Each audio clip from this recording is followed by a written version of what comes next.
Bismillahirrahmanirrahim. Assalamualaikum warahmatullahi wabarakatuh. Berjumpa lagi dengan saya. Kali ini saya akan berbagi sedikit pengetahuan yang saya miliki. Karena bagi saya, berbagi sedikit pengetahuan jauh lebih baik dibandingkan hanya dimanfaatkan untuk diri sendiri. Judul pembahasan kita pada video kali ini yakni tentang analisis cemaran mikroorganisme bagian pertama. Analisis cemaran mikroorganisme merupakan suatu tahapan pengujian yang dilakukan terhadap produk dalam kemasan. Pengujian dilakukan baik sebelum produk didistribusikan ataupun setelah melalui tahapan distribusi. Pengujian yang dilakukan setelah tahapan distribusi dilakukan dalam rentan waktu tertentu. Berikut adalah tujuan pengujian analisis cemaran mikroorganisme. Meliputi yang pertama, merupakan upaya dalam pengendalian risiko bahaya produk yang ditimbulkan akibat kontaminasi mikroorganisme. Dan yang kedua, untuk menjamin keamanan dan mutu produk sampai ke tangan konsumen. Oleh karena itu, salah satu tahapan pengujian untuk menjamin kualitas produk adalah dilakukannya analisis cemaran mikroorganisme. Produk uji apa saja yang dapat dilakukan pengujian analisis cemaran mikroorganisme?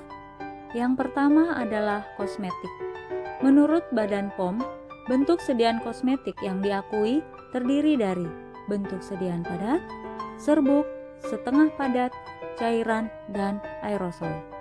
Yang kedua, obat tradisional yang terdiri dari 3 golongan utama, yakni obat tradisional, obat herbal terstandar, dan fitofarmaka. Yang ketiga adalah obat steril dan obat non-steril.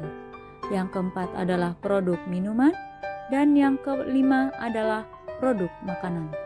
Selanjutnya, kita akan menggali tentang sumber-sumber kontaminan yang dapat mempengaruhi mutu produk. Adapun sumber kontaminan yang dimaksud berasal dari yang pertama, personil, hewan, kotoran, tanah, udara, air, peralatan, dan bahan baku. Yang dimaksud personil adalah mereka yang melakukan proses produksi. Oleh karena itu, harus memiliki kompetensi terkait prosedur produksi dengan memperhatikan hal-hal yang berkaitan dengan sumber kontaminan dalam proses produksi. Kontaminasi yang berasal dari hewan, kotoran, dan tanah akan mempengaruhi kondisi bahan baku. Sedangkan kontaminasi yang bersumber dari lingkungan produksi adalah air dan udara. Hal yang tidak kalah penting untuk diperhatikan adalah kondisi peralatan yang digunakan harus dalam keadaan steril. Dari sumber kontaminan inilah mikroorganisme itu berasal. Nah, selanjutnya yuk kenali jenis-jenis mikroorganisme kontaminannya. Mikroorganisme tersebut dapat berupa bakteri maupun jamur. Jenis mikroorganisme bakteri bisa berbentuk bulat, batang, vibrio, atau yang lainnya. Jenis bakteri juga bisa berasal dari kelompok bakteri gram positif maupun gram negatif. Sedangkan untuk golongan jamur dapat berupa kelompok kapang ataupun kamir. Nah, dampak apa saja sih yang dapat ditimbulkan jika suatu produk mengandung kontaminan mikroorganisme? Berikut beberapa dampak yang timbul. Yang pertama, demam, sakit kepala, infeksi saluran pernapasan, sakit perut, mual dan muntah, serta efek yang lebih serius bisa menyebabkan konsumen harus menjalani perawatan yang lebih serius di rumah sakit. Beberapa dampak tersebut bisa terjadi pada kasus keracunan, sedangkan dampak serius penggunaan obat injeksi dapat menimbulkan efek demam. Hal ini disebabkan karena masuknya pirogen ke dalam saluran pembuluh darah.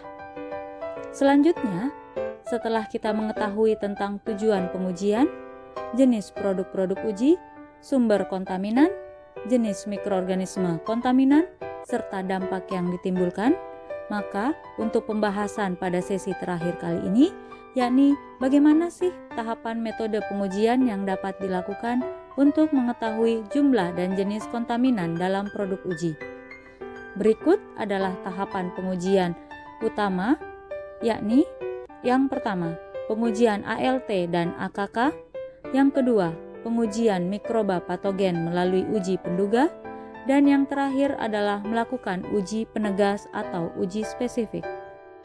Ketiga tahapan uji ini dilakukan berdasarkan standar nasional Indonesia. Yang pertama, pengujian ALT dan angka kapang kamir dilakukan untuk menentukan jumlah mikroorganisme yang terkandung di dalam suatu produk.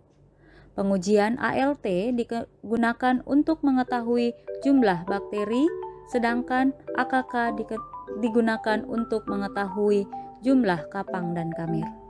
Yang kedua, uji penduga dilakukan untuk memprediksi jenis mikroba patogen apa saja yang terkandung di dalam produk. Dan yang terakhir, uji spesifik dilakukan untuk memastikan jenis mikroorganisme patogen yang terkandung di dalam produk dengan menggunakan media-media yang lebih spesifik. Gimana? Sudah tahu kan betapa pentingnya analisis cemaran dan tahapan uji apa saja yang harus dilakukan? Untuk mengetahui detail cara kerja masing-masing pengujian, jangan lupa tonton video selanjutnya ya, pada materi analisis cemaran mikroorganisme bagian kedua. Akhir kata, jika kamu mendapatkan informasi dan manfaat dari video ini, jangan lupa like, comment, and subscribe ya. Sampai ketemu di video selanjutnya. Terima kasih. Wassalamualaikum warahmatullahi wabarakatuh.